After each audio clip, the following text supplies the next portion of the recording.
One, let's go. Okay, we're back with another Condensed Go game. This was a fun little game up against a 7K. I was 9K at the time. I'm playing as white, and there's a lot of battles, a bit of back and forth. It's a fun one, so let's just get right into it. Opening moves, we each took a corner, pretty standard. I got the right-hand side, he's got the left-hand side, and let's go. Just gonna carry on through this at a decent clip. He's going for the top left corner, bottom left hand corner. I threw into the middle, try and carve out some space. Didn't want to give him that whole side, right? I try and beef up the right hand side. He attacks the upper right hand corner. Okay. Right there. So he chooses violence right here, right? He splits my group. I got these two, I got this one. Instead of playing off to the left here and kind of creating a group with these two stones, nope, he chooses violence and splits my group. So now I'm going to have to try and take this corner. Should redraw this. I'm going to take that corner. He looks like he's going to probably take something like this. And over here, and then my one stone out here, I try and keep that alive somehow in the middle. So I put him into Atari. Just like I said, we're sealing up that corner. And then we jump off a couple stones to give this stone a little bit of a lifeline. So we can either connect in here or do whatever we have to do, but that gives us a little bit of breathing room up there. Puts the pressure on his two stones now as well a little bit. Puts me in Atari, okay. I come out, puts him in Atari. He ignores it. And this is an interesting one because I didn't end up taking this stone. I jump off right there, which I don't know. Looking at it now, maybe I should have taken the stone, but then I think I kind of get stuck in there.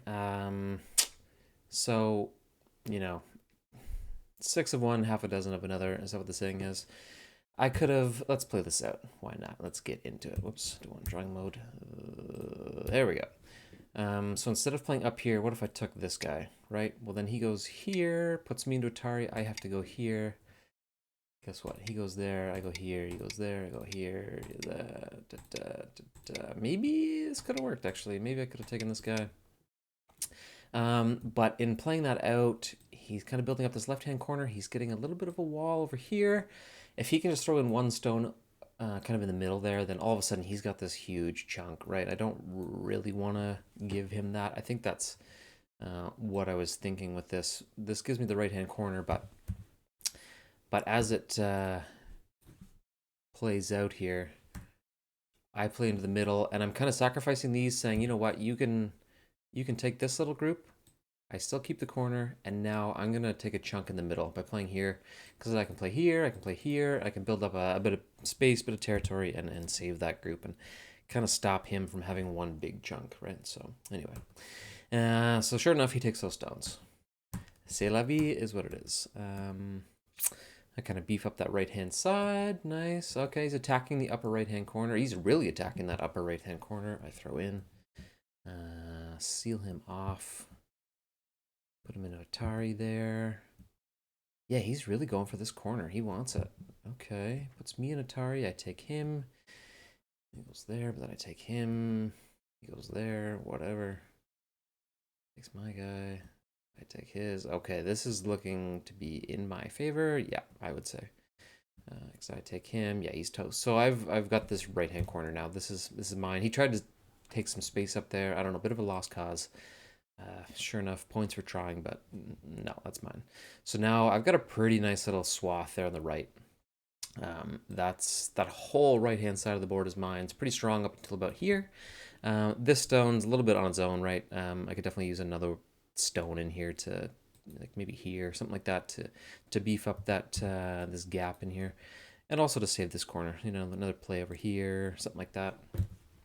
But that whole right hand side is mine right now, which is fantastic. Carry on. All right, so he acknowledges that upper right hand corner is lost, but he gets aggressive again. He's leaving that alone. He's forfeiting it, saying, "All right, you got that." But then he jumps in here. That's wild. He's getting real aggressive because he's got a pretty solid group here now. This is probably safe. And he recognizes that my stone here and these two, they're weak, right? He can maybe split them up, kill them off. So they're pretty weak. Yeah, I think he kind of misplayed that. He allows me to sort of connect up there, splits me again. I forfeit one stone. This is interesting now. Keep an eye on this stone. This is move number 68, where we're at right now. Oops, I threw it in. Wait, so let's go back to about here. 67. He puts me in Atari. He plays here, and he puts this stone in Atari. And keep an eye on this stone because it is pivotal later in the game, and he just doesn't take it. This stone, he could take this at any point. I had a video a couple of videos ago called Finish Your Kills. This is another prime example. This is Finish Your Kills Volume 2 because he should have taken the stone, and we'll see it bite him in the rear end later in this game. So just remember that. Move 67, 68 at M14, just sitting there for ages. Anyway, so I jump off. I ignore that stone. I say, hey, well, it's probably gone. You can take it. Whatever. It is what it is. I jump off to the left there. Looks like I'm trying to build up a nice little base in here. And maybe I can kill this stone off, kind of seal up on this side. Play here would be nice. And maybe I can squeeze into the corner there too. Maybe I can jump in there. But nope, he blocks it instantly. Okay. But sure enough, I seal up a little closer. Like, I got this. These two stones are going to be dead. He can't connect them up. So sure enough, I got a nice little chunk there.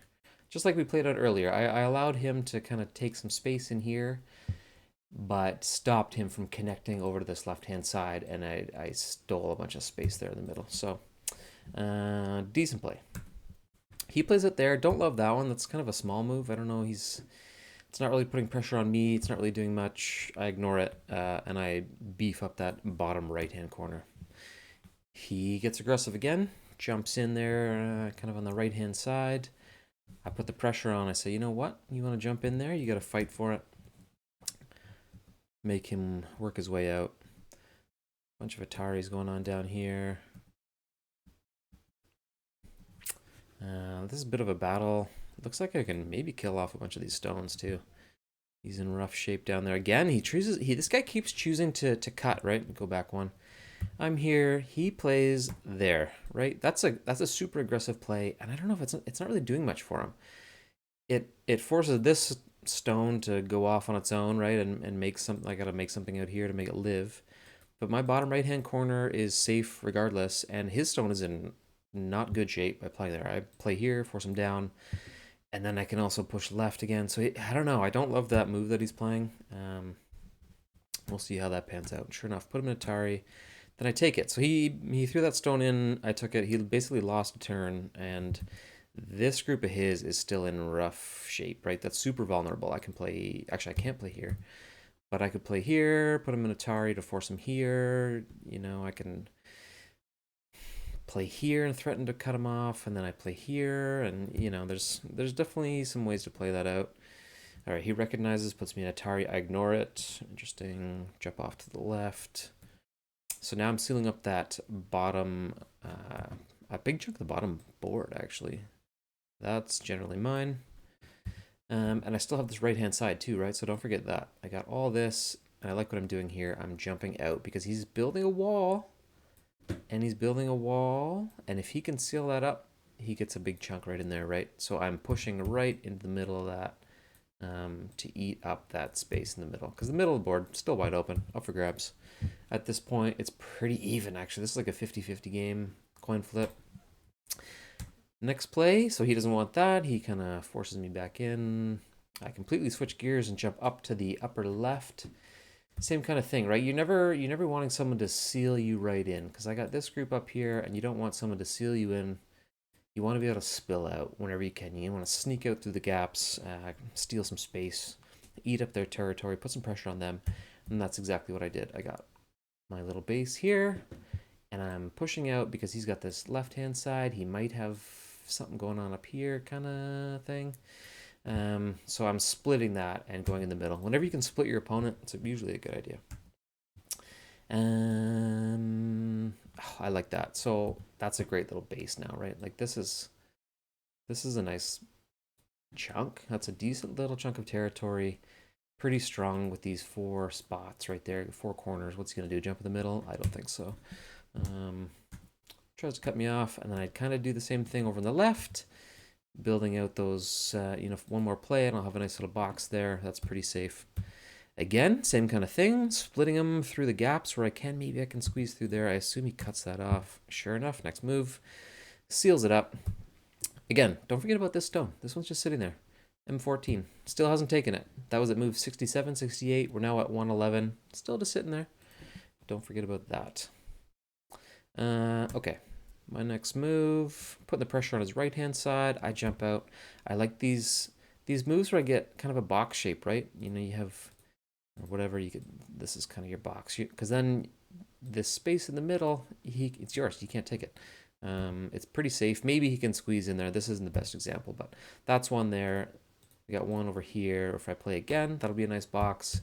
And we got this one up here, right? That's a beautiful box too. So great way to kind of get some shape, build some structure into your territory. And moving on. Upper side, or upper half of the board. Trying to split out where I can. He puts me in Atari, whatever. And kind of by default, I got that fourth box point, right? Look at that. That's interesting. But he cut me off again. Let's go back a couple here. This is over and over this is happening, right? I play out here trying to spill out into this middle. He says, nope, you can't do that, and cuts me. This time it's a little different because he already has one stone here, so he's a little safer in doing that. It's a safer play. I'd probably do the same thing, actually. But by doing that, now I have this fourth corner, exactly what I was talking about. Build up a nice little safe piece of territory that you can't kill off. And I have to respond to the Atari. He strengthens up kind of a weak point there. Put him in Atari. Oh, he ignores. Crazy. He ignores. Let's go back a couple. I put him in Atari. He ignores it and cuts me off. Interesting. So I take it. Sure enough. And then I seal up my box there so he can't cut through and at that point. And this is now all one piece of territory, right? He could, pardon me, he could play at E12. Wouldn't put it past him to play right there. Cut me off as he has been doing. But if he doesn't play there, and if I get to play there, say, then that's all one big safe territory now. Love it. Close move. He plays in, kind of putting some pressure in that left-hand chunk of territory. Tables have turned. I cut him off now, right? And say, hey, this stone's pretty weak. I'm going to play here and force you to make this guy live. He's got to run out. And I cut him off. This is interesting because he's got 3. I've got 3. His are boxed in 3 liberties. Mine are boxed in 3 liberties. Technically, I have a bit more leeway if I come out here because my stones extend a little further. He's basically boxed in there. So by cutting him off, I'm saying, no, I'm going to kill you off. But good play on his part. I'm down to 2. Oh, yeah, he might have the advantage now, actually. Yeah, I think he does. So my 3 stones are probably toast. I ignore that. Hey, that stone that he didn't kill off about 70 moves ago, I just added to it. I put him in Atari.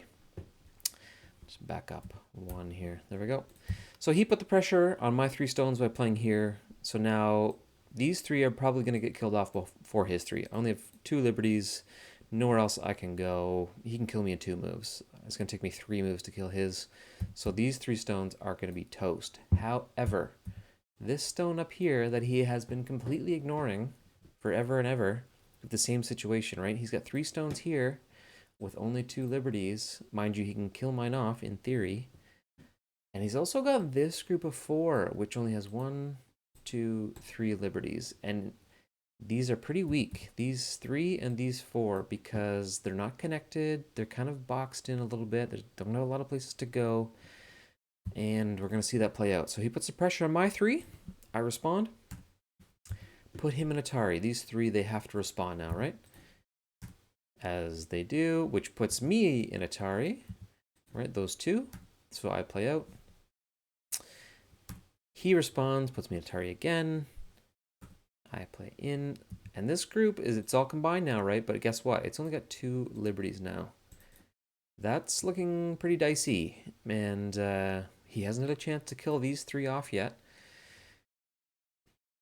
My group of four only has 2 liberties right now, but let's see how this played off. By putting me in Atari there a couple times, this stone is in jeopardy. This stone's not in great shape either. There's some areas there that can be exploited. Ooh, okay, so he plays there. He's trying to do 2 things at once. Well, 3 things at once, actually. He's got this group here. He's giving it some life. By playing here, he can either play here or here next. Gives him a few more moves because then he'll have liberties around the stone. And also, he's boxing in this group and he's boxing in this group. He's doing quite a few things. And actually, if he can get this, just look at the outline of his stones. If he can get this, this is a crazy group. Assuming he gets that bottom left-hand corner. All the way around there. That's going to be one group if he manages to kill this off, right? Because he's basically sealed it up over on this kind of upper left-hand side. That's all sealed up. Right-hand side's got some weakness, but I respect what he's doing. But I'm not going to give up just yet. I put him in Atari right there. He responds, which maybe, I don't know if he should. Yeah, he probably should, I guess, at this point. He's got to respond, otherwise I'll take it. Yeah, so he responds. I put him in Atari again, and I'm giving a little bit of life to this group. Remember, this all started from that stone that he could have killed off ages ago, and now I have 2 liberties, one here, and I'm putting him in Atari, which, you know, forces him so I can follow up with another move to get a little bit more life. So that one stone that was written off and dead for ages is exerting a little bit of influence over here. Oh, he ignores it. He ignores that Atari. So what do? Do I take that? Yeah, I do. Of course I do. I think the next move of his is going to be critical, right? He should probably play right here, because then he's guaranteeing that these 3 stones are dead. He's linking up this group kind of all the way around. If he plays there, everything is sort of safe. He's sealed up this left-hand side of his group by doing that. And my group of white stones there, that's still in trouble. That's definitely not out of the woods just yet. But what does he do? I forget what he does here. Interesting. He chooses to put me in a different group in Atari, which I can understand what he's doing. Because then I have to respond here, right? But now that group, what started as one single stone, I now have 1, 2, 3 liberties. And it's been putting the pressure on his guys. What does he do next? Again, he had another opportunity to play here and seal up his group, but he chose to strengthen up that one single stone there. And my next move right there, we use his own medicine against him, cut him off, and now he's screwed, right? Oops. He quit at that point, or resigned. Same thing, I guess. Because let's just play this out, right? What's he do? He goes here to put my 3 in Atari. Dead. What else? What other options does he have? Maybe he... Wait, are we in the right spot? No, it's here. Maybe he puts these guys in Atari. Well, he ignores the big problem. These guys are dead. And also, by killing off that group, these 3 stones are dead, kind of by proxy, right? So regardless, we're going to have a nice little chunk there. That's looking real sweet. Any other options there? What did he have? He can go there, he can go there. He could go here, same thing. He can't put my group in Atari. And that all stemmed from that one stone right here, right? That M14 that he didn't kill off, that he should have. Totally swung the tides of this game. And then we got this. And the same thing with this group of 3 here. He could have multiple turns. He could have played here and won that out, right? Let's go back to this move. He goes here. I can't play there. Maybe I go here. Then he's got to go here. But yeah, then I'd probably go here. But then he can take this group at any time. And now this group is safe, right? He's going to connect this all the way through. That's one massive group. And I think that could have changed the outcome of the game. Certainly would have went on a little bit longer. So, um, is what it is. Yeah, fun little game. Up against a player who was a little stronger, at least on paper, at 7K. So those are always nice, satisfying wins. Um, Ended up getting the W when he resigned. Let's just see what at the final move here. 154. The computer estimates the score at a white win by 60 points. So he was probably in the clear in resigning there. There wasn't much point in trying to win this game back after losing this battle in the middle. So anyway, good game. I like it. That was fun, and we'll see you in the next one. Let's go.